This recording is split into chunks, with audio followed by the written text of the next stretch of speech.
opportunities.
Fellow, you're on. My mic is on? All right. Good afternoon, everyone. I'm Dr. Sheila Caldwell. I serve as the Southern Illinois University System Vice President for Anti-Racism, Diversity, Equity, and Inclusion, and Chief Diversity Officer. And I would like to welcome you to today's conversation of understanding, respect, belonging, and access, understanding LGBTQIA+ experiences. Today's conversation is grounded in a critical and timely purpose. We are here to examine the experiences of LGBTQIA+ students, faculty, and staff regarding respect, safety, access to resources, and a sense of belonging on our campuses and in our surrounding communities. Across recent years, we have seen growing national dialogue and policy that shifts how identity, inclusion, and support are experienced in educational spaces. This conversation creates space to better understand the social, institutional, and personal challenges individuals may face and to explore how institutions can respond with greater care, equity, and intentional support. And that is our goal today across our SIU campuses. Our goal is also to move beyond awareness and towards meaningful engagement. We don't just want to learn well, we also want to do well in our respective communities on a daily basis. We aim to uplift lived experiences, deepen understanding, and consider how we could translate insight into action. And we are going to be able to do just that with our expert group of panelists who have joined us today. So please join me in welcoming first Ms. Juniper Oxford, who serves as the program coordinator for the Paulette Kirkin Pride Resource Center at SIU Carbondale. Next, we have Mr. Nick Niemerg, who is the Director of Development and University Advancement at SIU Edwardsville. And last but not least, Priscilla Pimentel, who serves as a Digital Imaging Specialist in the Center for Teaching Excellence at SIU Carbondale. I am pleased to serve as your moderator today, but I also would like to invite you to submit any questions you have for our expert panelists on our SIU System YouTube chat. We also have Ms. Doris Williams who have joined today. So if anybody wants to actually share an anonymous question, you can email her at doris.williams@siu.edu. Again, that's DORIS.Williams, WILLIAMS at siu.edu. And we definitely want to make sure that we hear your questions and our panelists respond to those today. Now we would like to get started with our guided discussion. And to do that, I'm going to invite Nick to the conversation. So Nick, if you could share with us, to what extent do LGBTQIA plus community members feel respected and affirmed across campus?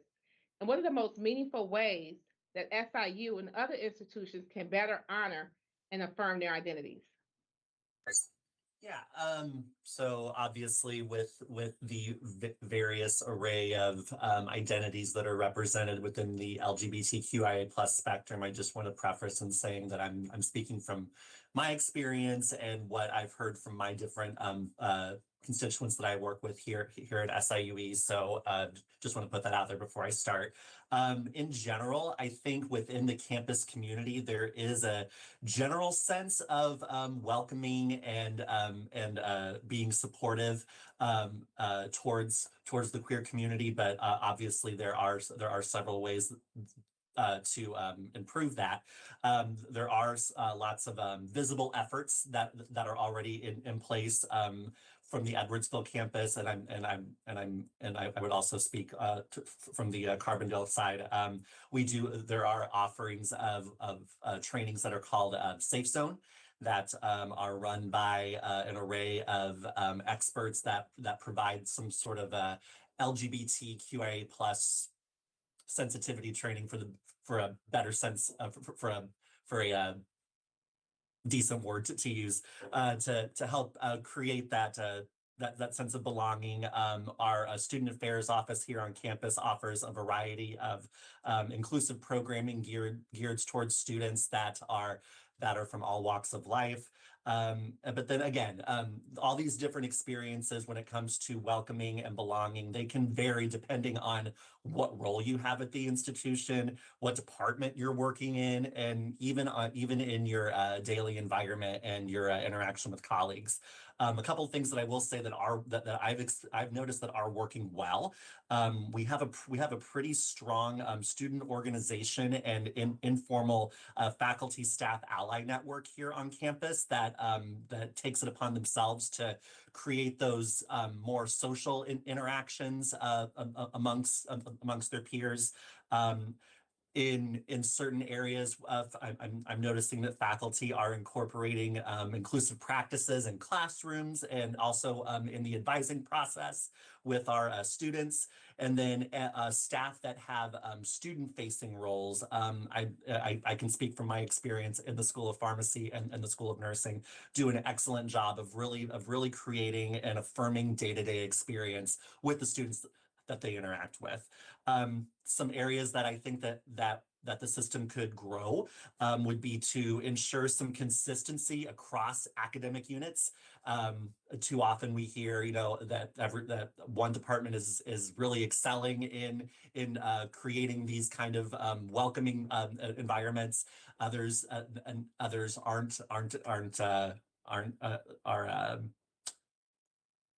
up for improvement. And also there's an opportunity for expanding professional development for faculty and staff on inclusive practices, pronoun usage, and then just the ever evolving inclusive language practices that we want to see in the classroom. And then just some better ways to better affirm identities would be to normalize pronoun sharing across classrooms, meetings, email signatures, campus systems, and we're seeing that a lot today. Supporting inclusive teaching practices and workplace environments. I know here at SIUE, we have a very robust Center for Faculty Development and Innovation that is actually taking on the brunt of reformatting, not just Safe Zone training, but a lot of the other one-off trainings that we offer to faculty, staff, and students to make sure that the content that is being presented to folks is current and up to date. And then I'm really excited about this too with the Safe Zone training side. We're also going away from having the facilitators of this Safe Zone training be entirely volunteer run. It's actually now going to offer a stipend to faculty and staff instructors that want to take the time to be those trainers and offer those to other departments. And then having dialogue like this, I think having a very structured way for students, faculty, and staff to engage, not just virtually, but also in person, having these kind of town halls in the few that I've participated with, I'm always very enlightened and surprised to hear feedback from folks that I don't get to engage with on a regular basis. So that's a great opportunity there. And then the system should also continue to invest in identity-based resources that serve the full campus community and both students, faculty, and staff. It's very long-winded, but there you go. Oh, that's exactly what we wanted. Thank you for being thorough. Absolutely necessary because we want to definitely share resources. So, Of course. any other thoughts on respect and identity recognition? Okay. If I could just add this, just as another resource, Nick, you laid it out beautifully. The system office, in collaboration with the Diversity Advisory Council, does have an inclusive language guide. So I wanted to just offer that as a resource because we have went into length about respectful, dignified language and the proper use and the improper use of pronouns and how to really communicate to people in a way where they feel respected. So I just want to offer that as a resource, and we will put that in the SIU system chat, but we did that in collaboration across the system to make sure we got that right. So I just thank you for that. Love that. Reminder. Yes, excellent. And Priscilla, I would now like to bring you into the conversation. If you could just share with us, how does your identity shape your experiences of campus climate and your sense of safety and belonging on campus and within the surrounding community? I want to start out by saying that I have a great deal of privilege that comes from being conventional looking, having light colored skin, so I get mistaken for white, though I'm Hispanic. And I was raised in a suburb of a large metro area. So small towns have this idea of charm and welcome to them, because when we would visit a small town, it was a touristy small town, or they were having their celebration days.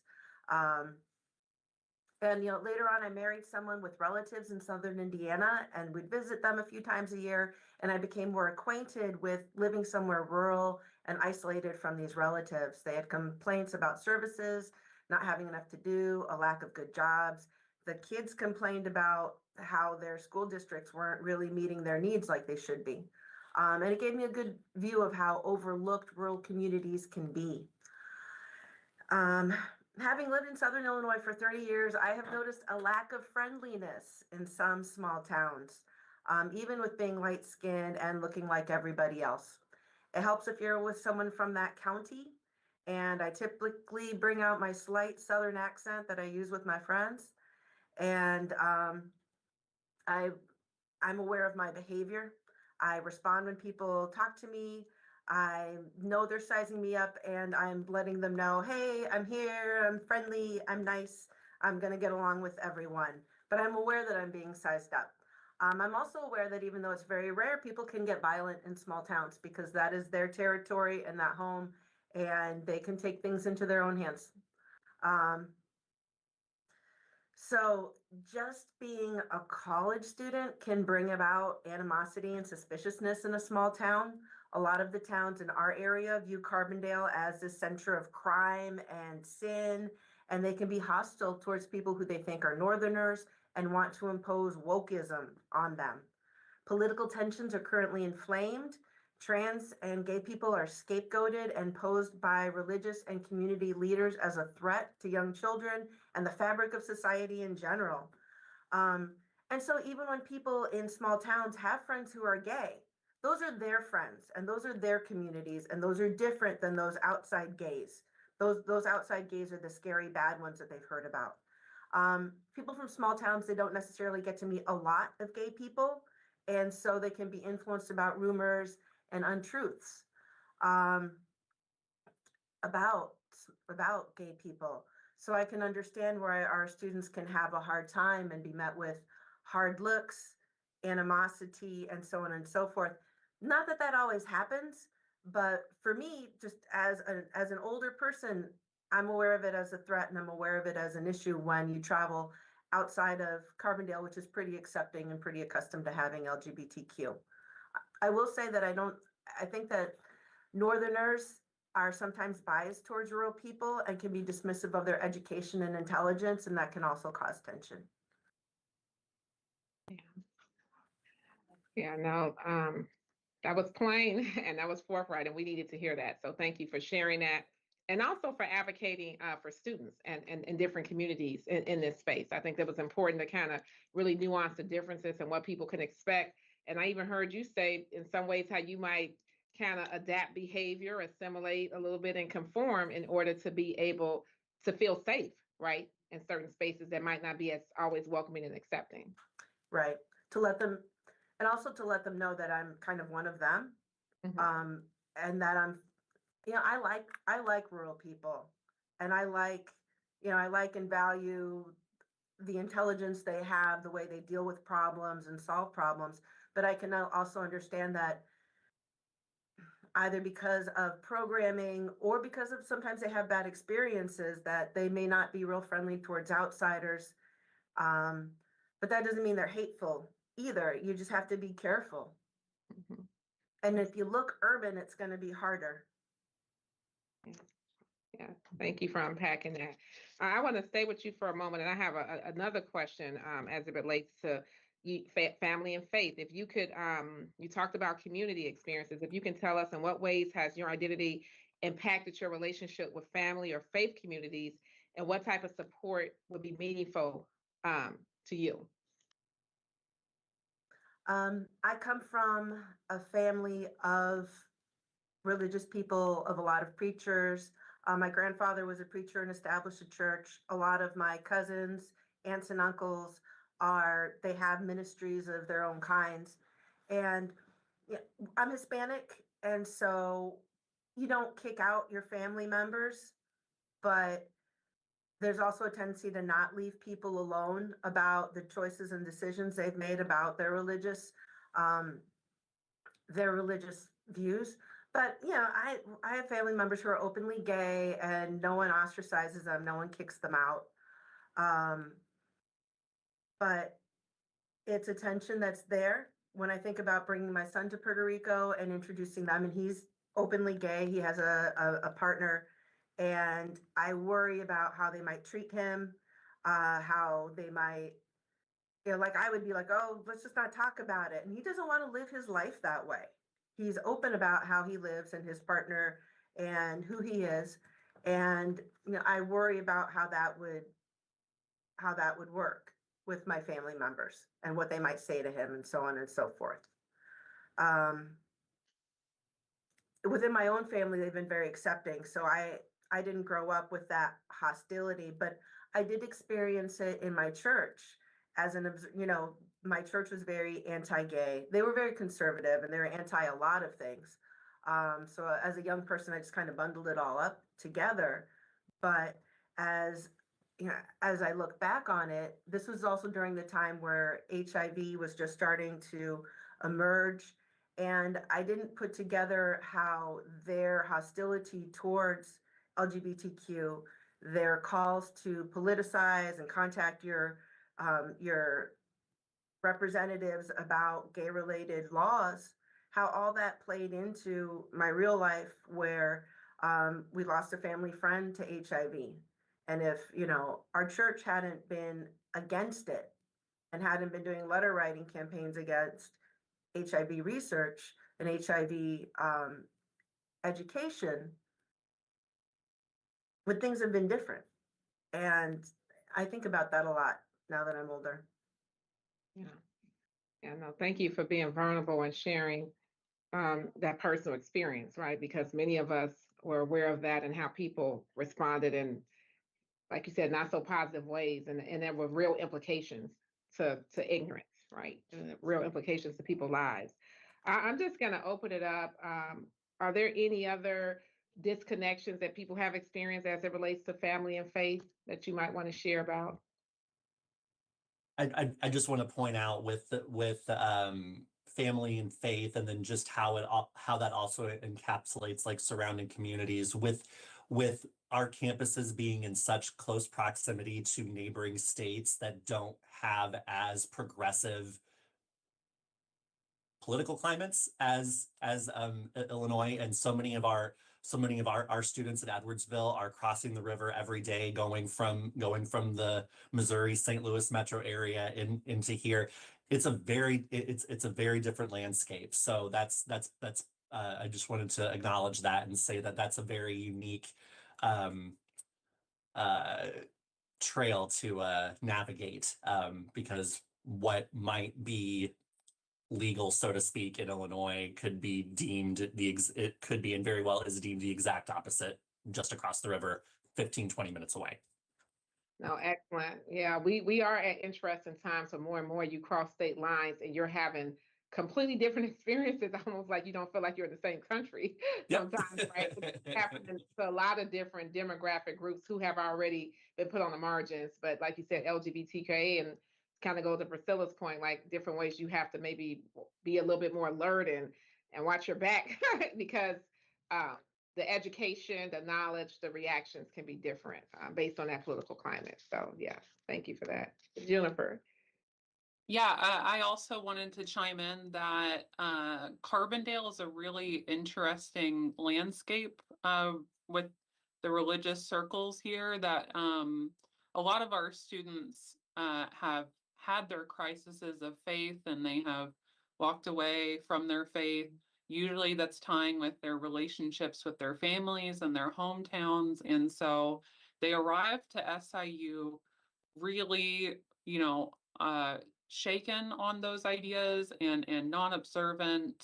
And I mean, of course, and they're coming into their own independence, so they're figuring out what they do believe in their value system. Right. So at the same point, a lot of our churches here in town aren't just LGBTQ plus affirming, but they are some of the earliest pride celebrations that we had in the area were put on by like the Church of the Good Shepherd, and these other churches in town. They were big backers in our earliest pride stuff before we ever had any business sponsors, really. Thinking about our support groups, they hoisted them up. Rainbow Cafe, our LGBTQ plus center for downtown Carbondale, started in a church, right? So, but that it still presents a hurdle because even though we have some very affirming places of worship in town and in the surrounding areas, the students are still struggling with religious trauma, right? And how it's been weaponized against their sexuality and their gender.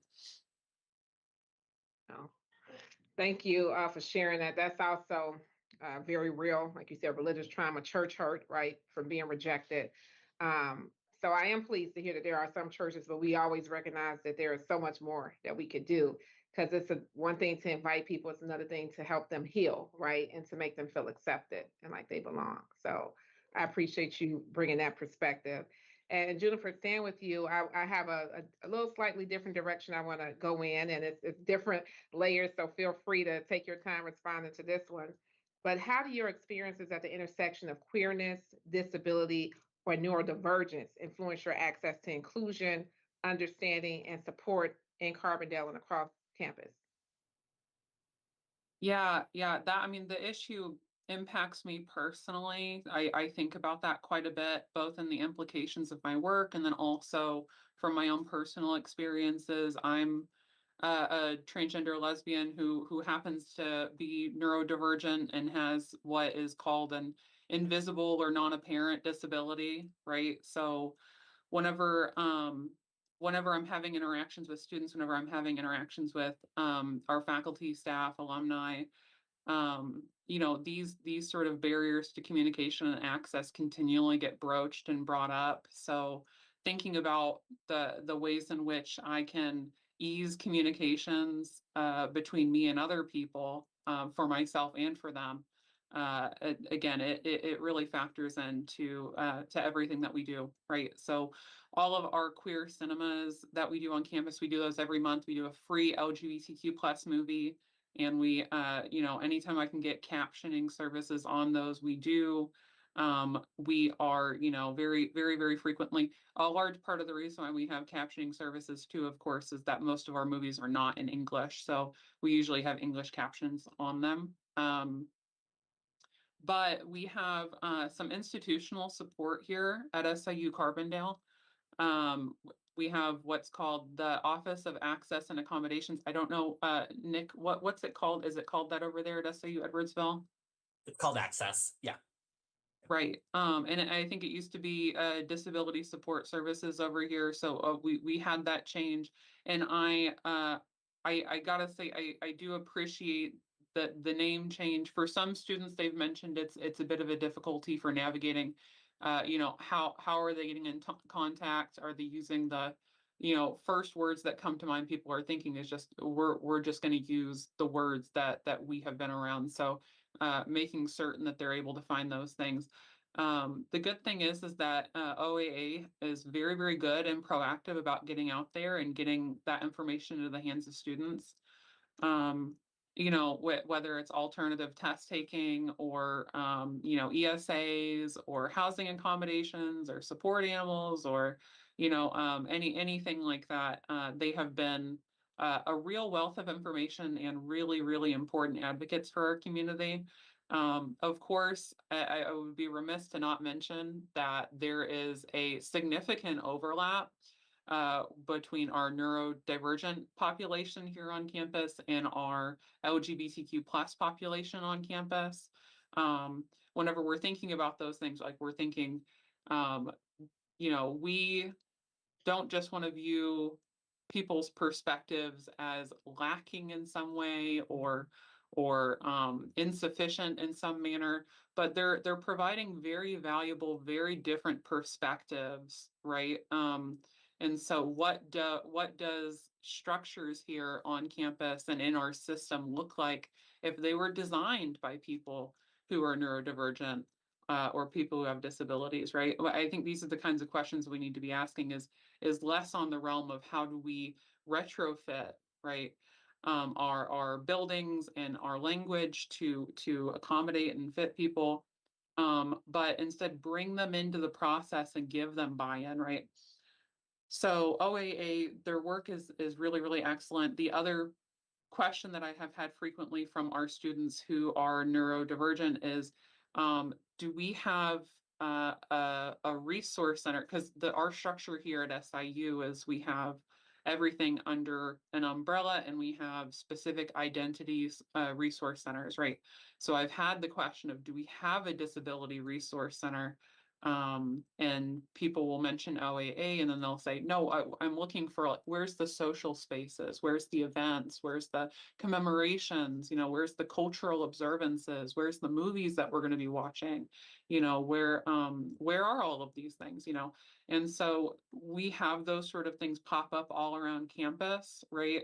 But one thing that I'm especially proud that we have gotten the ball rolling on is that we have a new support group. Our most recent support group associated with the Paulette Kirkin Pride Resource Center is called Spectra, which is like plural of spectrum, right? So we're thinking about the autism spectrum, we're thinking about neurodivergent spectrums in general, but we're also thinking about gender spectrums and sexuality spectrums, right? So we have all of these fit in at Spectra. We meet every week. In fact, I'm at 30 minutes after we're done talking, I'm going to be going to that meeting. And we're having somebody come in today from OAA to hear about what it's all like. But having students talk about those intersections of queerness and of neurodivergence, the barriers that they face, and sometimes we just talk about what kind of video games we're playing right now and what, never really a word passes our lips about whether we're queer, whether we're neurodivergent, right? But we are just talking about our interests and our hobbies, and those sort of support spaces are extremely important. Oh, thank you once again for providing those resources and really explain it. And I know when you just talked about like not retrofitting, right? Like, so again, that's part of our responsibility is to kind of have this asset-based perspective and recognize in what ways has higher ed not been as inclusive, right? Mhm. And need to start thinking on the front end proactively before we continue to create structures and spaces, like who do we need to be at the table? And like you said, neurodivergent, queer, like that overlap, and just other groups as well. But like, yeah, that's very important. And I'm just kind of reiterating that because for those who are listening, I want us to be more mindful and more intentional about making sure that we're not, that people aren't afterthoughts, right? But that they're being proactively built into the system because they're here, and we want to make sure that everybody is benefiting and can succeed when they come um, on our campuses, whether they be students, alumni, from the community. So that's very important. So I appreciate you highlighting that. I got one more question for you, Jennifer, before we move on. And this is actually, you kind of touched on it, but if you could just tell us a little bit more, because we know our students are obviously living in our residential halls. So if you could talk to us about how well do campus housing options meet the needs of LGBTQIA plus students? And I'm talking specifically in terms of safety, comfort, and identity of affirmation. Yeah, it's crucial that our facilities meet the needs of our queer and trans student populations. This isn't, a standard that we're striving for. This is a minimum that we need to meet, right? And so, of course, we had this wonderful what's it called, index. I don't know if SAU Edwardsville was a part of it when it was around, but we were on the Campus Pride index, which is like a national database, and it has all these campuses, and they rank us out of 5 stars and give us premier campus, stuff. Well, the most we had been, I think, 3 years, and at least 3 years in a row on 5 stars and a premier campus on Campus Pride index. In the national ranking, there's only like, I think 3 or 4 universities that met that designation in Illinois last year. And so I think they just closed down the website after like 15 years of doing it, and we were on it for the majority of that time. So, but it gives sort of a laundry list of, are you meeting needs in these areas? And housing was such an important part.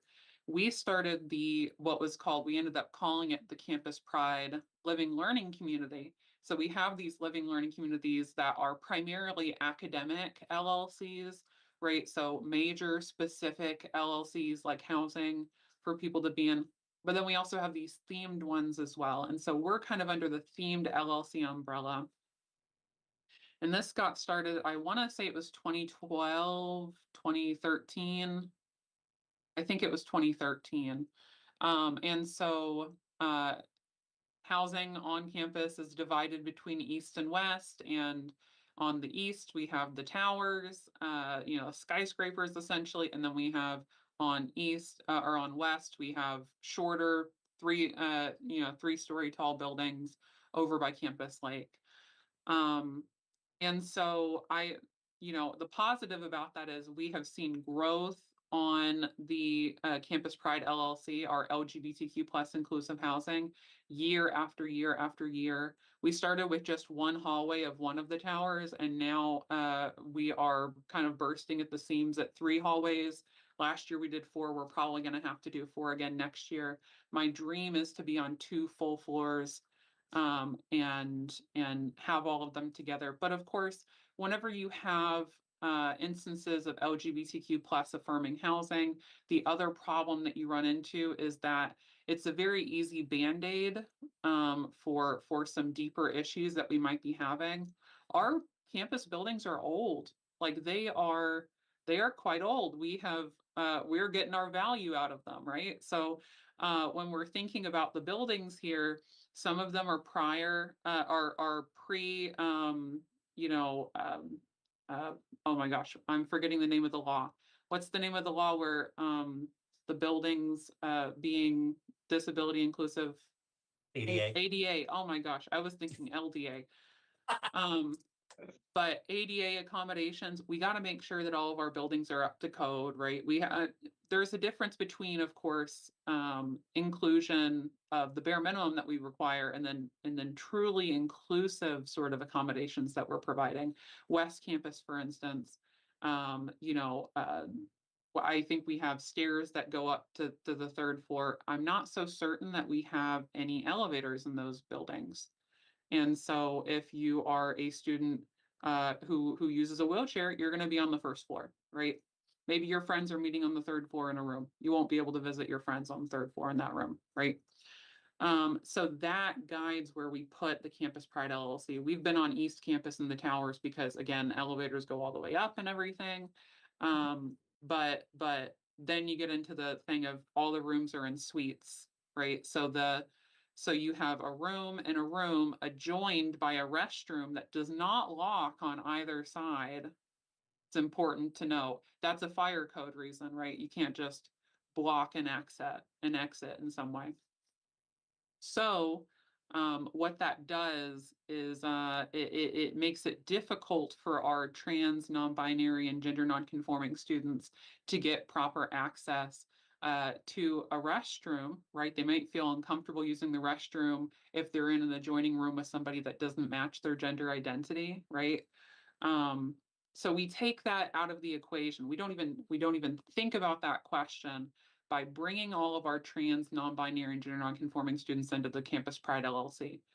But the Band-Aid situation here is, while we have a really terrific culture there on the floor, that what if that trans student wants to be with their friends on another floor on campus, right?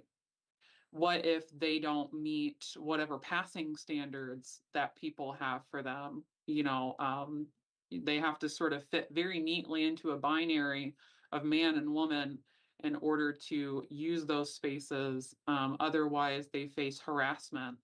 And that goes both ways. It's a knife that cuts both ways, right? So, these are very, very real issues that students are facing all the time. We think about strained familial relations, right? LGBTQ plus students are far more likely to stay over the summer than most other students, right? So I get LGBTQ plus students staying in over the summer. Previously, we had that at University Hall, which that building has been given up to another center on campus. So they're working out a different solution. I don't think they've gone public with where they're going to have it, but wherever it's going to be is an improvement because they have communal restrooms there. What do you do for non-binary students over the summer if there's communal restrooms for men and women, and then there's no single stall restrooms in the area, right? We've actually had them cordon off a whole communal restroom for one student just so they can get access. But these are we gotta think about the access with our buildings and think about how that works with our students. So lastly, I just want to say, are we ensuring that in our advocacy for more inclusive spaces for our LGBTQIA plus students, that we're also jointly advocating for inclusive spaces for all, right? So we're not just thinking, you'd be surprised all the parallel, groups that get formed to try and push for gender neutral restroom access, but then they're not pushing for these other things. Women groups on campus are pushing for chest feeding stations, right?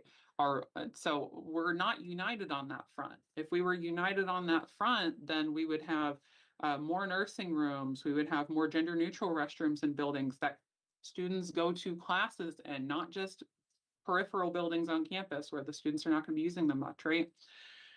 We need an adult changing station somewhere on campus. From my understanding, I don't think we have one on campus. So if we're thinking about students with disabilities, that's a big glaring thing that we need to be thinking about. Put that in a high traffic building somewhere, right? Free sanitary products and men's restrooms. We do have them in the women's restrooms. We have them in some gender neutral restrooms.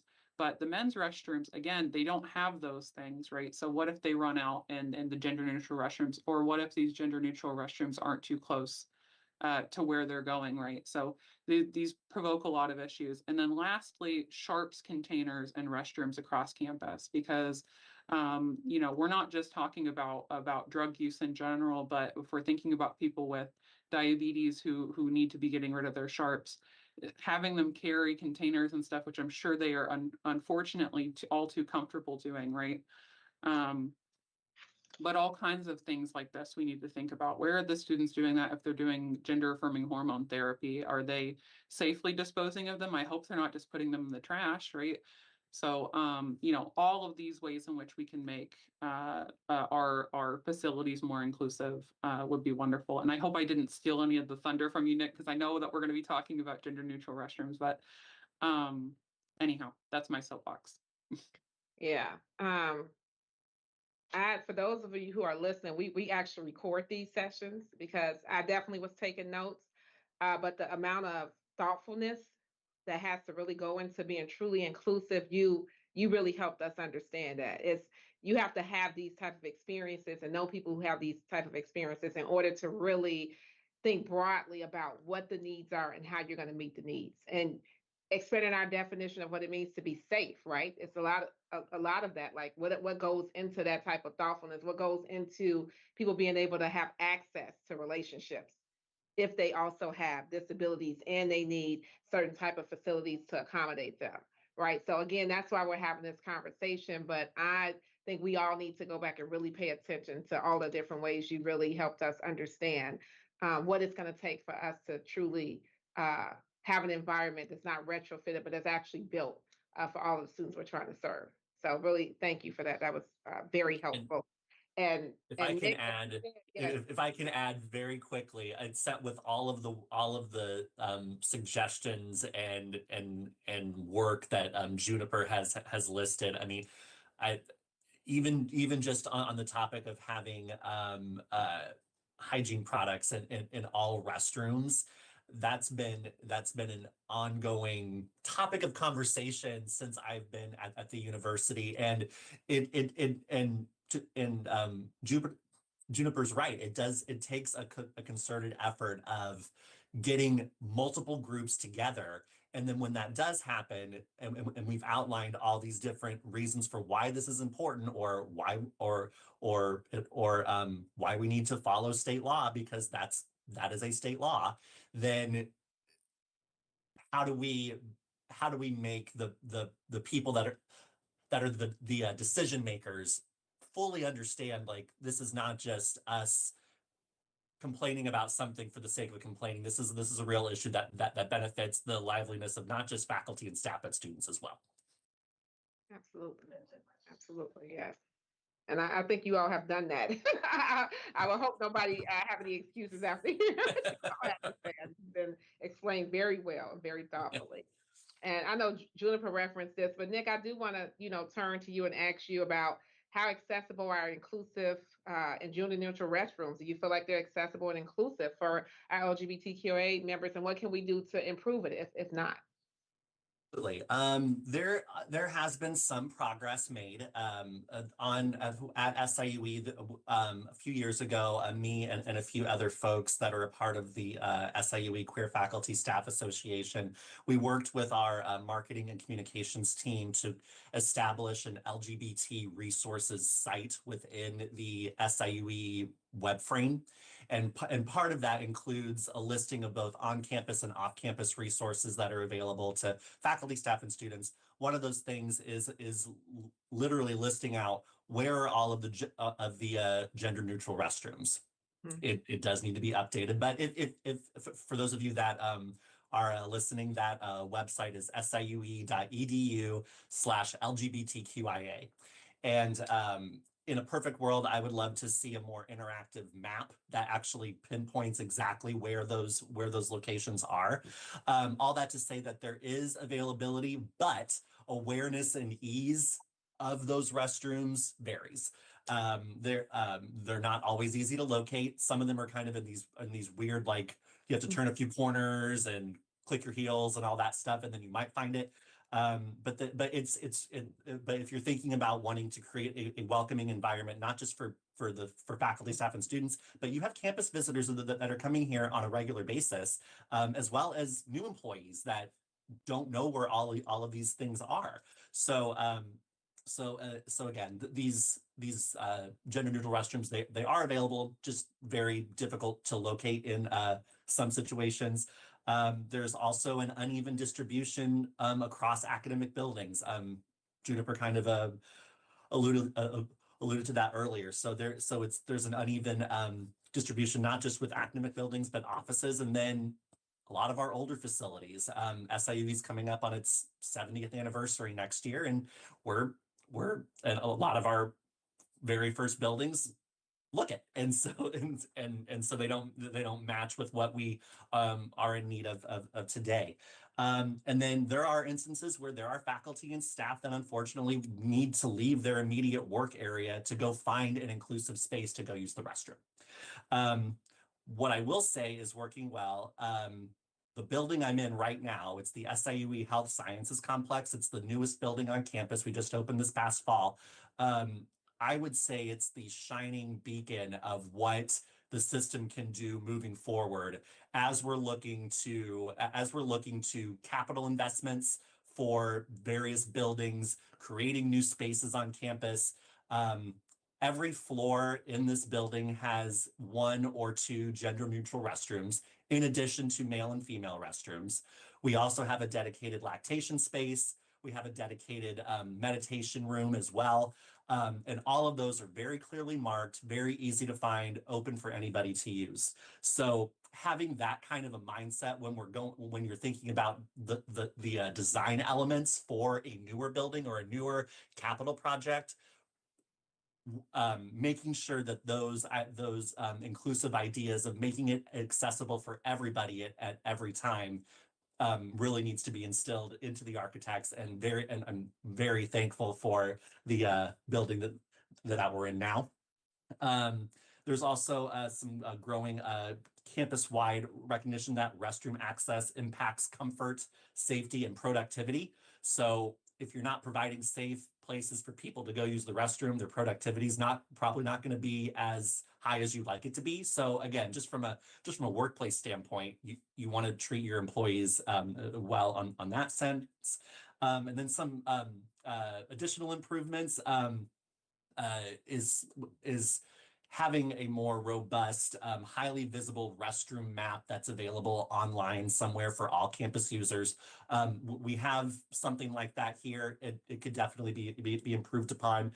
Very clear signage that says that delineates what exactly this restroom is. And making sure that restrooms are consistently accessible, safe, and maintained for everyone. So I'll share again. Within this health sciences complex, every restroom also has dispensary machines that provide free hygiene products. Every restroom, no questions asked, and our amazing facilities team is the one that takes care of it. So instilling that kind of mindset into the rest of campus and the rest of the system, perfect world. I would love to see that happen. Thank you so much. I'm glad to hear that we got something right. Right. And like you said, as you were talking, I'm like, okay, so that's the new health sciences building, but that's also a kind building, right? Because they proactively thought about all the needs of the people and they built that into the actual structure. So it's embedded in an inclusivity. Yes. So we have an example here on SIU that we need to try to figure out how we can duplicate across the system, but that is the blueprint, so to say. Yes. Thank you for that. So that's pleasing to hear. Priscilla, I'm actually going to bring you back into the conversation. And if we could just shift a little bit about training and awareness. We talked about like different things we obviously need to do to improve. But if you could tell us how effective, we talked about safe zone training, we talked about different programming on campus, but how effective are campus trainings and initiatives in fostering inclusion, reducing bias, and supporting LGBTQIA+ individuals? Do you feel like these trainings have had an impact and that you're seeing, alterations in behavior as a result of what we're being taught? I do believe we're seeing change and progress. People who complete their safe zone trainings, this is an old one, but they get a little placard they can put on their wall, and students report that seeing those placards lets them know that this is a safe place. They are familiar with it, and it lets them know where they can be safer to talk to somebody about the challenges they're having in their experiences. While on our campus, it's associated with the Paulette Kirkin Pride Resource Center, it's actually its own program with 7 facilitators on our teams and 2 co-chairs of a committee. And that really, people who are doing the trainings teach other people how to present the information so the training can perpetuate itself and it can grow. We take feedback forms after the trainings that we do, and we keep all those forms and have since we've started our trainings in 1995. And one of the things that we felt was important and was informed by our feedback was to have these trainings be voluntary and not mandatory. We want those signs to mean something and not have people forced through it, hating the whole program and just feeling more hostile towards LGBTQ community afterwards. So we want people to come willingly and to take this training on their own terms. Absolutely. Yeah, that's very important. And I want to just say research backs that up. People need to be willing to do it and then they're more effective. And we want our students, faculty, and staff safe. And so we talked about the training. Juniper, I'm going to turn back to you as we talk about training, but I wanted to ask, how supported do you think LGBTQ plus QIA community members feel when navigating institutional policies, right? Because these things are not voluntarily. We have policies that we expect all people to follow. We have processes and then also identity related procedures. So again, how effective are those? How do the community feels about that? And if you have any thoughts about improvement? Yeah, we have this excellent system here on campus. It works. We used to have like a safe reporting line, like a phone number. This was like a while ago.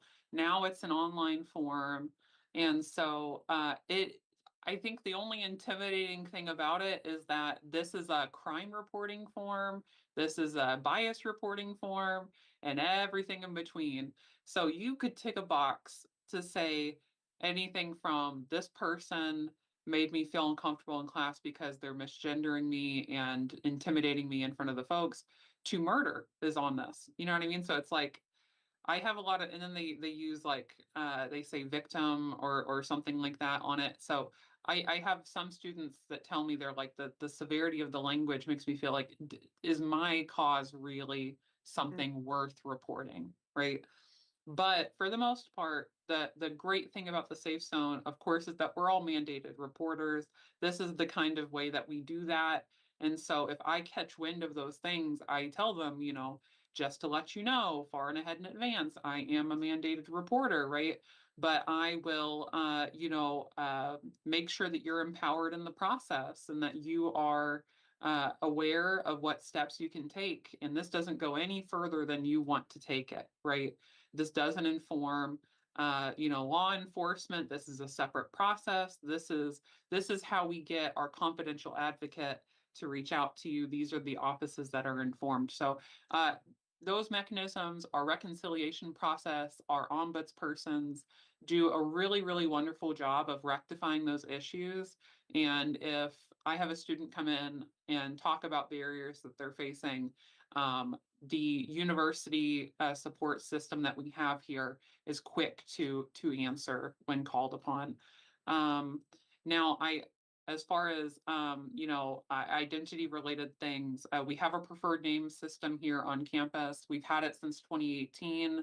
It more or less works pretty well, pretty well. Certainly better than what we did before, which was individuals coming to us about issues and us trying our best to help them within the confines of the restrictive system that we had prior, right? But this helps with not just LGBTQ plus people, but this helps out with like people who have anglicized names, people who have nicknames, people who got married and are wanting that reflected, but they don't yet have it changed in the system, right? So all of these ways, so making it more inclusive for queer and trans students opens up whole lanes of inclusion that people haven't thought possible. There's a name for that idea, and I can't quite remember what it's called, but it's something to do with curbs. I vaguely remember that. Oh, it's the idea that if you're making curbs so that people can load stuff into stores, and so you make those low clearance areas, it's going to be helpful for wheelchair users, right? So there's some unintended side effects of inclusion that it just breeds more inclusion. So Our preferred name system here is wonderful. Of course, some students make the conscious effort to not use the preferred name system, even if they have a name that they live by, because it works so thoroughly that it will send mail home to parents, it will send email home to parents, you know, and families that are unsupportive. And you don't want to threaten a student's ability to continue their education here, right?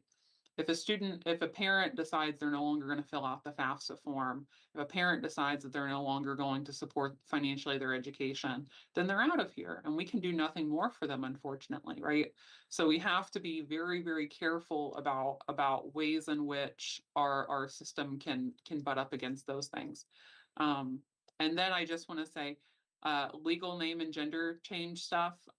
We do have a student group here on campus called Outlaw that helps with that stuff. They have a thing called the True Name Project, and they are helping students with that. I personally, through community involvement and through my position here at the Kirkin Center, have assisted with over 80 name changes and gender changes. I'm sure the Jackson County Courthouse loves me over there. But you know, so it's been very, very helpful, and that sort of stuff, it can't happen. You know, you can only get so far in if you haven't hit the lottery, which the lottery is that you are from the area, that you were born in Illinois, and that you can get all of these wonderful changes and efficient changes happening because we live in the state of Illinois, right? The name change process, when I did it 6 years ago, took me 2 hours to fill out on my own. I did it wrong. The court sent it back to me. I had to fill it back out again. Now the students can do a self-guided process that takes them 20 minutes to complete. I mean, super, super efficient. You can get a fee waiver for it. It's just, you know, it's such a good system. And then they can get their birth certificate changed easily if they're in the state of Illinois. The sad thing is having to tell students that they can't if they are from, you know, these 15 states where it's pretty much at this point completely prohibited. Prior to those bans, they required you to get a sex change operation. And so those barriers were already quite high because those, I mean, the cost for those is incredible. But yeah, so it's getting worse, but Illinois is getting even better. We're an outlier for this. Carbondale and Edwardsville are uniquely positioned to accept you know, refugees coming in from other states. So as far as improvements go, I'd like to see more stuff with pronouns in our institution. So pronouns and email signature, an option for pronouns on our name badges. I actually had to put mine in my last name field here at SAU Carbondale. And then introducing pronouns on our information system profiles for our students, staff, and faculty, and honorifics there as well. Do you know how easy it would be to help a student adjust with their pronouns if you, the academic advisor, can pull up their profile where they've selected their pronouns, and then you can familiarize yourself with it a few minutes before that student arrives? So, you know, ways in which we can do that, I think would be a big, big improvement. But for the most part, we have a wonderful system here. We're 5 stars for a reason, right, on that index. So. Oh, I think you're muted, Dr. Caldwell. And I asked you on that. So yeah, we're the top friendly LGBTQIA schools. I think it's the probably one of the names for it. So I am sad to hear that's going away, but also very proud and pleased, really based on the people here that we were able to be a part of that community, that list. It's really your expertise, your effort, and your work that enabled that particular distinction. So again, I want to thank you all for that. We have a few comments from participants who joined YouTube. So I want to thank you for that. I think, Nick, you probably mentioned earlier the stipend for Safe Zone facilitators, and people really like that idea. I agree with paying people for labor, even though the people who come are voluntary, the people who actually facilitate the discussions should get paid for their labor and their insight and their knowledge, and really taking the time to impart that wisdom.